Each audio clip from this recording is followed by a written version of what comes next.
Welcome back, ladies and gentlemen. We've got an exciting show put together for you today. We're going to talk about the respiratory system. So this is how your lungs function, right? This is going to be a few different parts to this overall discussion. We'll talk about the anatomy of the lungs and how we divide it into respiratory and conducting portions. We'll talk about the physiology, so how your lungs actually work, what the actual process of breathing is, and respiration, internal and external respiration, ways that you can measure lung output, and we'll wrap things up with what happens to your lungs and your lung function and lung capacity over time. Let's not waste any more time. Let's go ahead and get right into this.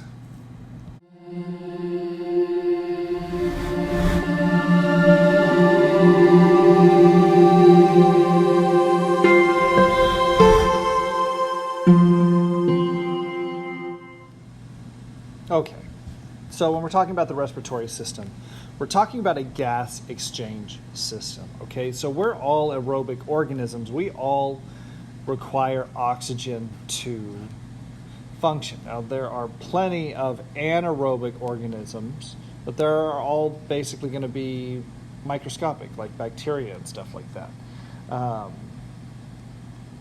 And so we primarily get our energy from aerobic metabolism, which requires oxygen, and as a byproduct you produce carbon dioxide. And when you were your freshman year in ninth grade, you studied about anaerobic and aerobic respiration and glycolysis and the Krebs cycle, electron phosphate chain and stuff like that, and making all these ATPs and stuff like that. Aerobic respiration is a very efficient system to get energy.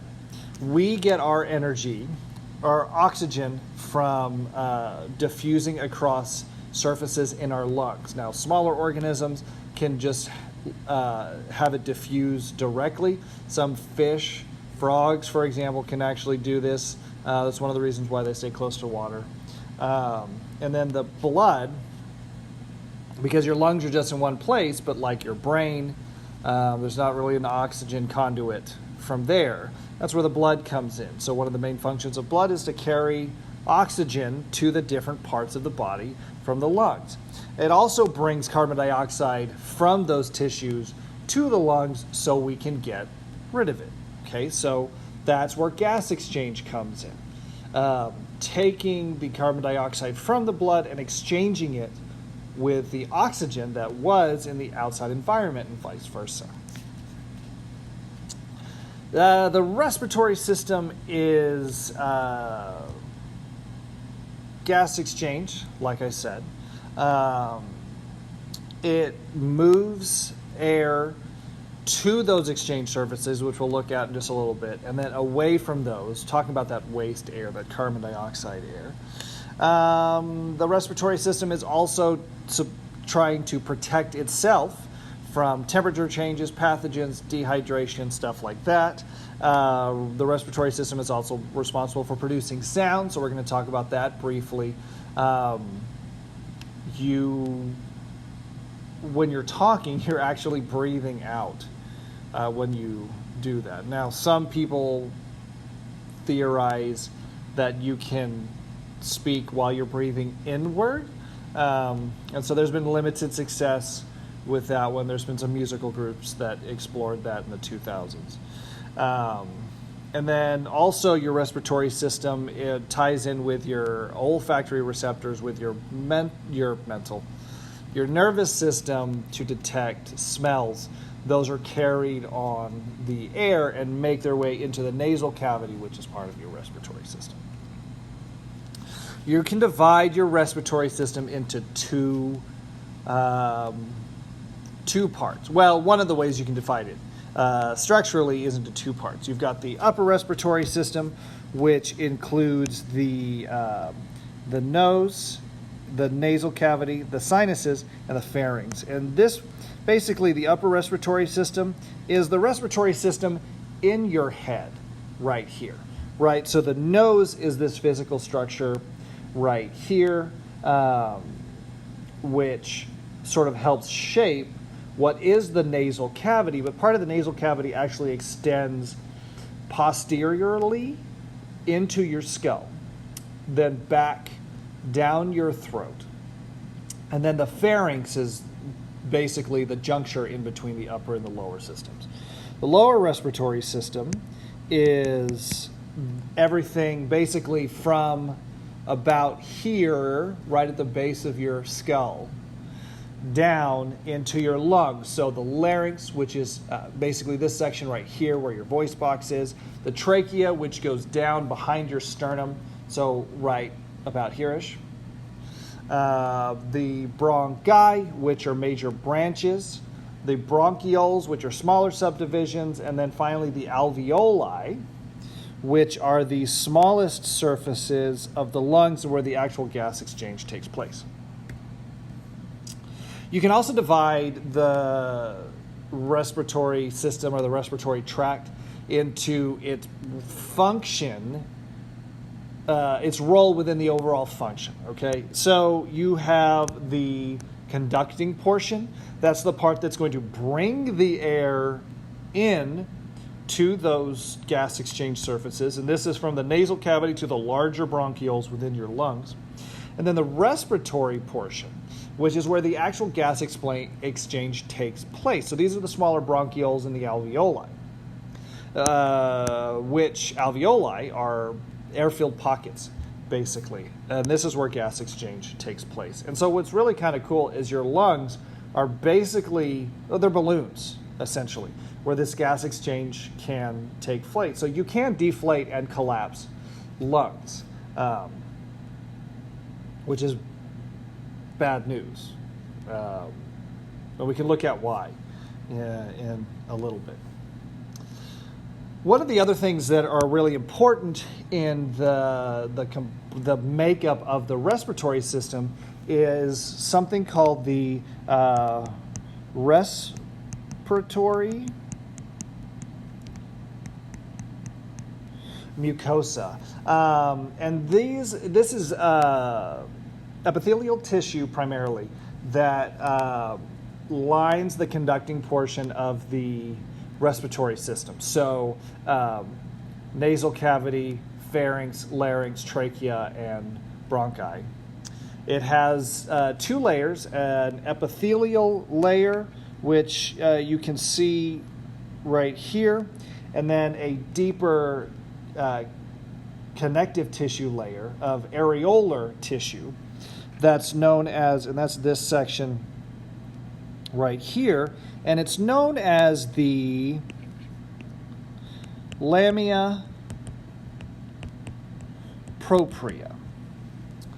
And this respiratory mucosa, these two layers, there's a lot of active mucus production in these areas, and it primarily filters air for particles and pathogens. So all your mucus formation, especially if you've got allergies or you're sick with an infection or something like that, like an upper respiratory infection, if you've ever heard that when you go to the doctor, that's an infection of the sinus cavities, the pharynx, the larynx, the trachea, and the bronchioles sort of going into your lungs. A lower respiratory infection is a respiratory infection of those deeper tissues, those smaller alveolar sacs, and those are much more severe than upper respiratory infections. A lot of times with upper respiratory infections, they're basically kind of like head colds, but you can treat it with bacteria, essentially.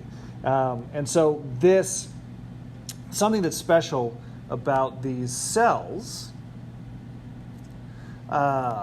is, well, like I said, they contain mucus glands that will actually trap pathogens and foreign material. And mucus is also, it's really good because it also has a lot of white blood cells that can actually break down a lot of this stuff. So regular production of mucus is good and healthy. And if you're producing a lot of mucus, that's where the allergens come in if you're allergic to those things because it's part of your immune response, or if you are sick. And so in the upper portions, you have mucus secretion by different mucus glands. In the lower parts of the conducting portion of the lower respiratory system, you have smooth muscles that will actually encircle the lumen of the bronchioles. The lumen is just the opening. So where the smaller tunnels branch off the main line, basically, you've got smooth muscle there that can actually open or close that opening to regulate how much air is coming in, either increase airflow or restrict it. We'll talk about that in a little while. Primary, besides filtration of large particles and protection against pathogens, it also coats exposed surfaces in a liquid medium so things don't dry out. Even in humid air that you breathe out is more humid than the air that you breathe in. I suppose that the exemption to that would be as if you're in 100% humidity air. The cilia there will basically, they move the mucus like a mucus elevator. I've heard it called that way. And so basically the mucus that has those pathogens and have those particles and debris trapped, they sweep them up from the trachea and the bronchi up to the larynx. The larynx is actually sort of a juncture where the esophagus and the digestive system and the trachea of the respiratory system separate. As we all know, there's sort of a joint opening in with our mouth. You can breathe from it, though the primary, we'll talk about that, primary breathing air entrance is your nose. But that cilia will actually sweep up that mucus to the larynx where you can, or pharynx, where you swallow it, and then whatever's in the mucus gets destroyed by the stomach acids and digestive enzymes of your stomach. There are also a lot of white blood cells known as alveolar macrophages. Macrophages are basically like giant cell-eating monsters, essentially. And so they will engulf smaller particles that actually make it into the lungs and other pathogens and stuff like that. All right, let's talk about upper respiratory system. So basically what we're going to do is we're going to start charting the path that air is going to follow when you take a breath, okay? So we'll start with the nose. The nose is the primary passageway for air to enter. Now, you can breathe out of your mouth. That kind of causes some problems because the nose has a lot of structures in there that trap air, that slow down air. It filters particles and things like that. You've got nasal hairs, for example, you can see right here that act as filters.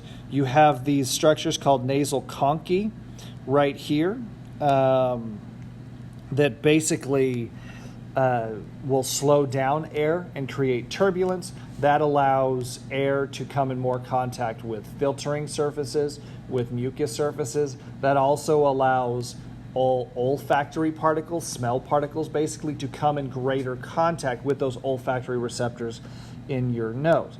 It also humidifies air and warms it. Now, if you're breathing through your mouth, air is still coming in, but you're losing a lot of that filtration that is happening with your nose. So when you're actually taking a breath, you breathe in through your nose, your air comes in through your nostrils, which is the opening, also known as your nares, passes into what is known as the nasal vestibule, which is the very first part of your nose right here, as soon as you go in, basically. So the very opening. A vestibule is a front entryway in your house, so a really fancy house with a lot of rooms and stuff like that when you first walk in. It's basically the first part of the house that you walk into. That's the vestibule. From there, you go into the nasal cavity. The nasal cavity is divided into a left side and a right side by the nasal septum. You can also see, so part of your nasal septum is here, and then it actually extends into your skull where a bone is actually creating that division. The superior portion of your nasal cavity, so this top part, the top part of your nasal cavity as you're moving backward, is the olfactory region. You've got sinuses in your head, basically, that are responsible for creating mucus, which clean the nasal cavity and moisten it, allowing that humidity to come into the air to make it easier as you're breathing. All right, also within the nasal cavity, so the inferior boundary of the nasal cavity are the palates, which are these sections right here. Now there's two palates. You have the hard palate, which forms the floor of the nasal cavity. That's this section right here that's actually formed by bone. That's why it's called the hard palate. It separates the nasal cavities and the oral cavities. And then the soft palate, which is this right here, it extends the posterior portion of the hard palate and actually divides the nasopharynx from the rest of the pharynx. So the nasopharynx is this upper section. Let me get rid of some of this stuff. This upper section right here. Then the rest of the pharynx is this part right here. So when you take in a breath of hopefully fresh air, well, we're going to talk about what happens to your lungs if you don't take a breath of fresh air, especially for a really long time, a little bit later.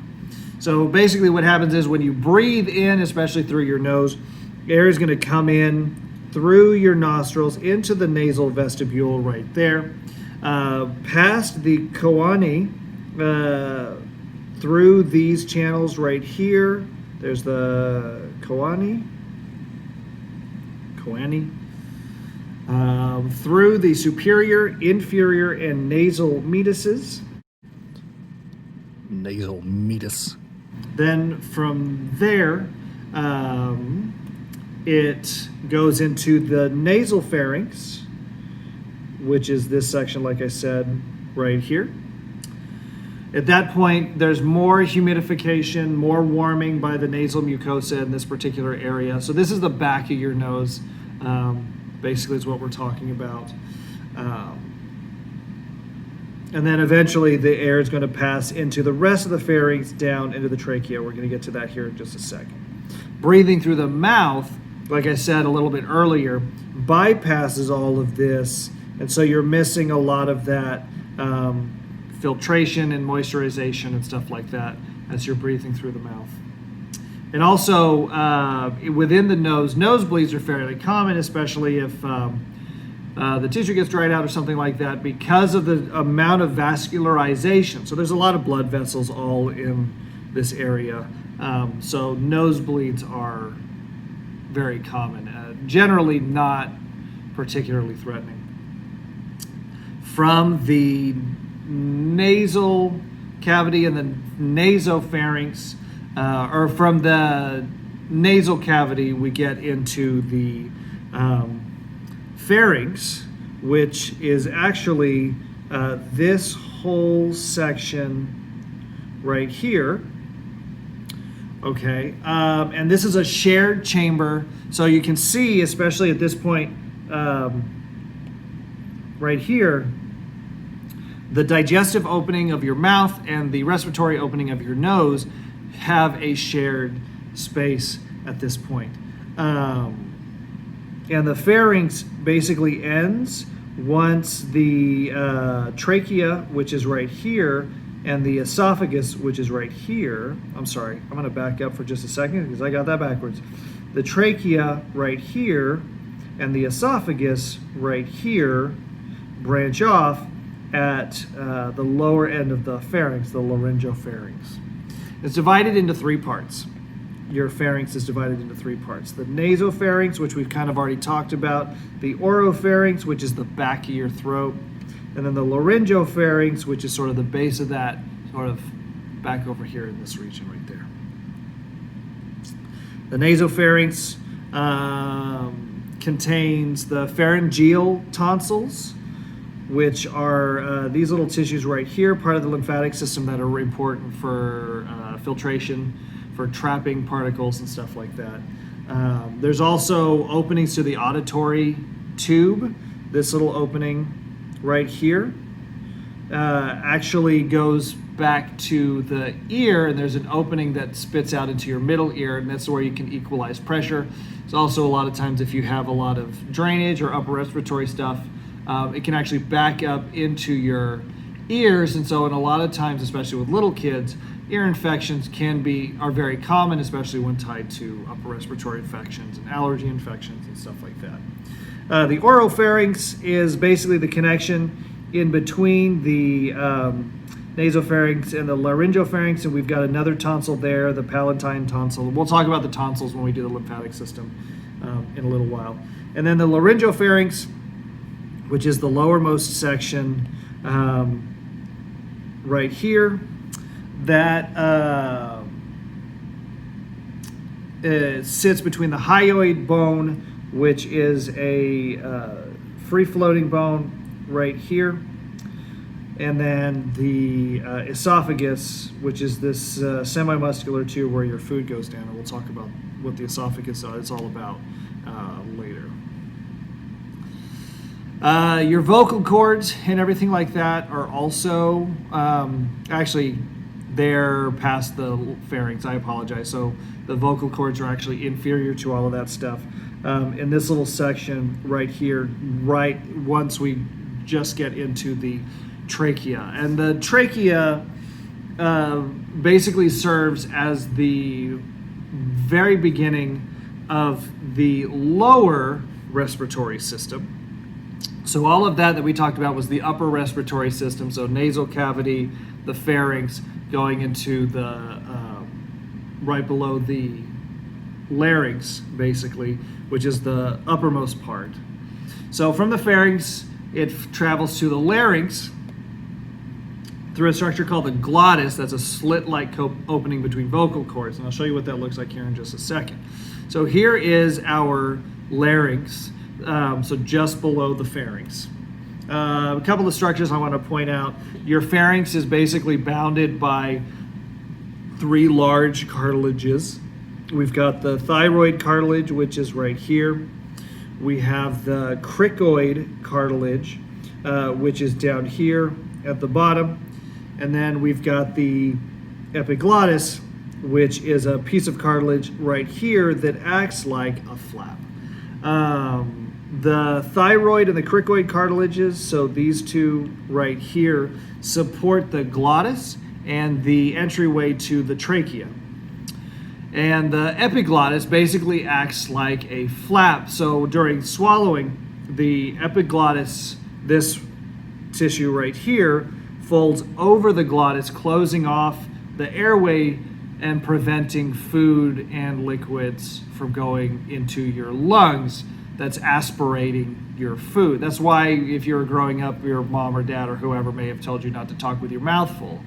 And actually when you start choking, food gets trapped in your airway. Your glottis tries to shut and it traps food particles, blocking your airway off so you can't breathe. And then because of the spasms, that gets wedged in place, and so then you have to do the abdominal thrusts to force that food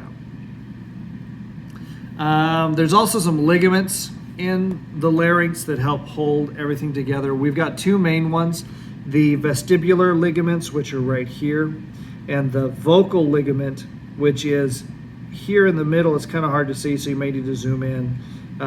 But here it is right here. And here's the vestibular ligament right there.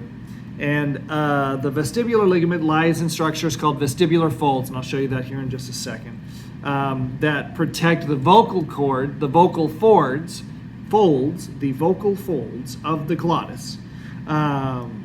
And these are also known as the vocal cords.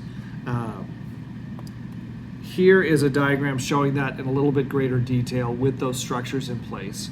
So here are your vocal folds right here, which actually form your vocal cords.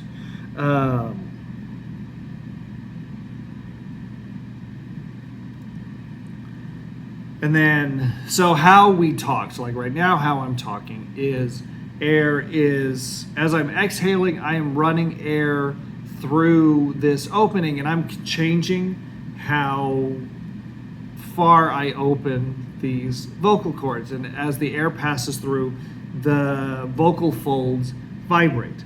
That's what's producing the sound waves. You can control the pitch by using the muscles in your neck to control the tension of the vocal cords. The sound being produced by the larynx right here, and if you put your hand to your throat and you talk, you can feel it vibrating, right? That is phonation, and then articulation is modifying that sound coming out with my tongue and my lips and my teeth to get the different sounds that you're hearing that we end up turning into like speech and stuff like that, or whistling, or howling, or stuff like that. There's two sets of muscles in the legs. Generally speaking, we've got muscles of the neck and the pharynx, so these larger extrinsic muscles that position and stabilize the larynx. And we've got the intrinsic muscles that open and close the glottis and control the tension of the vocal cords to change the pitch. Now, as far as muscles are concerned, this is all we need to know about. You just need to know that there's larger muscles of the neck that help hold the larynx in place, and then the intrinsic muscles within the larynx itself actually manipulate the structures within it, the epiglottis, the glottis, and those vocal folds. Moving past the larynx, we have the trachea, also known as the windpipe. That is a very tough, flexible tube that goes from the cricoid cartilage, that inferior most part of the larynx, down into the mediastinum, so that sort of smaller cavity where the heart is housed. Your trachea actually runs behind your heart, so it's posterior to your heart. From there, it branches into right and left bronchi. The singular is bronchus, by the way. There is a layer of tissue called the submucosa, which surrounds the mucosa that we talked about earlier. And these have glands that produce mucus within your windpipe. So if you've had a phlegmy cough, for example, that this tissue layer is active in creating that mucus. Here's a diagram of the trachea, and normally is a flexible tube. I mean, it's flexible, but it's held open by rings of cartilage right here called these tracheal rings. Now, there's about 15 to 20 running from your larynx about here-ish all the way down. So if you like feel right here, you can sort of feel your windpipe and it stays open, right? And so we want to make sure that air can flow through it and stuff like that. If you look at the other diagram, here's a cross-sectional view right here. Each tracheal ring right here is bound at one end, kind of like a horseshoe, with this annular ligament, which is right here. And then a trachealis muscle, which helps sort of manipulate the size of it. And it also provides a point of contact between the trachea and the esophagus. The trachea also sort of helps provide support to the esophagus, and it also allows for the trachea to change shape as you're swallowing, so you're not constricting your airways every time you swallow. From there, we get into what's known as the bronchial tree, which is what we're looking at here, which is basically all the various branches off of the bronchi. Now, so your lungs, basically, the two bronchi branch into the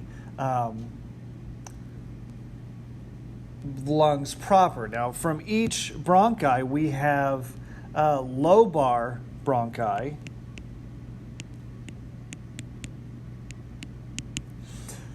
And those lobar bronchi are the main vessels. So like here's one right here, and here's one, there's one. And those provide air supply to the various lobes of the lung. If you notice, you've got these divisions in here like this. Those are the different lobes of the lung. And then from there, the lobar bronchi branch into bronchopulmonary segments, which are smaller branches. So that's these branches right here once we get into the actual lobes. The lungs have slightly different numbers of bronchopulmonary segments. The right lung has approximately 10. The left lung has anywhere from 8 to 9, because your lungs are actually slightly different sized based on like where the heart is oriented. You can kind of see right here there's a divot where that left ventricle sits. So it needs more space right here. So that lung is actually just a tinge smaller.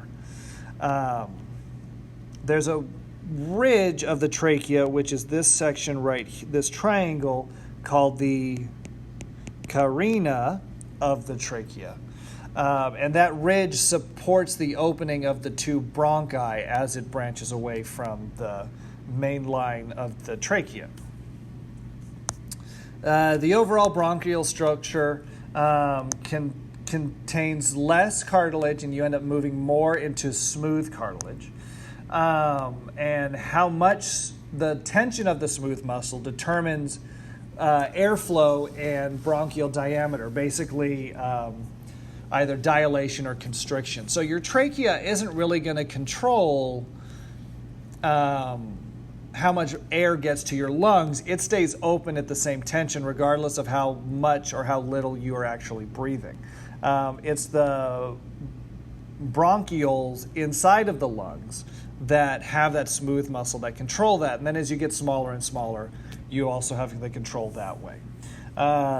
If you've ever had bronchitis, that is inflammation of these particular structures, the bronchi and the bronchioles, due to infection. Now that swelling can cause constriction of the airways, which leads to difficulty breathing. So if you've ever had bronchitis, you know what that feels like. It feels like somebody is sitting on your chest and they're never leaving. It's very difficult to breathe. That's because those airways are constricted. From the bronchioles, from the bronchi, they branch into bronchioles. So if you look, here's our trachea right here. Here's our bronchus right here. As we branch even farther, we get smaller and smaller bronchi until we get to bronchioles, which are right here. Each bronchiole has a terminal bronchiole, and so each segment bronchi, this little section right here, can branch into up to 6,500 different bronchioles. So you can have a lot of division. So we're talking about really, really small spaces at this sponge. At this point, once you get to the bronchioles, they're characterized by a complete lack of cartilage. It's all smooth muscle at this point. So let's see. We've got the autonomic nervous system is going to have a significant amount of control as far as controlling the diameter of the bronchioles by regulating that smooth muscle. Bronchodilation is the term for enlarging. So that smooth muscle actually relaxes, opening up the bronchioles. And bronchoconstriction is, let's say it's shrinking those passages, restricting airflow from going through. And this is all controlled by the autonomic nervous system. Now you can, to a certain extent, actively control breathing rate and stuff like that, and we'll talk about that in a little while. But this is all unconsciously controlled.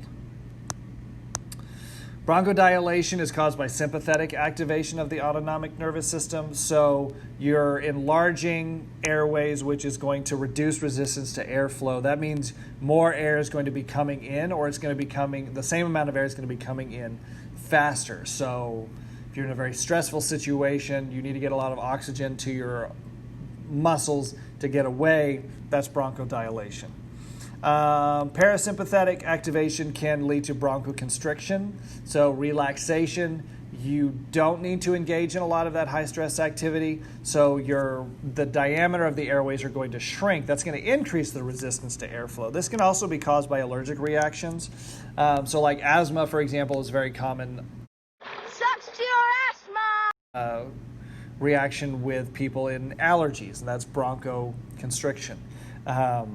Severe allergic reactions, anaphylaxis, is where in some cases the airways can completely close, 100% obstructing the airways and preventing somebody from breathing. Asthma, a lot of it, speaking of asthma, that is, I just talked about that. So there's that right there if you want to take a look at that as far as what asthma is concerned.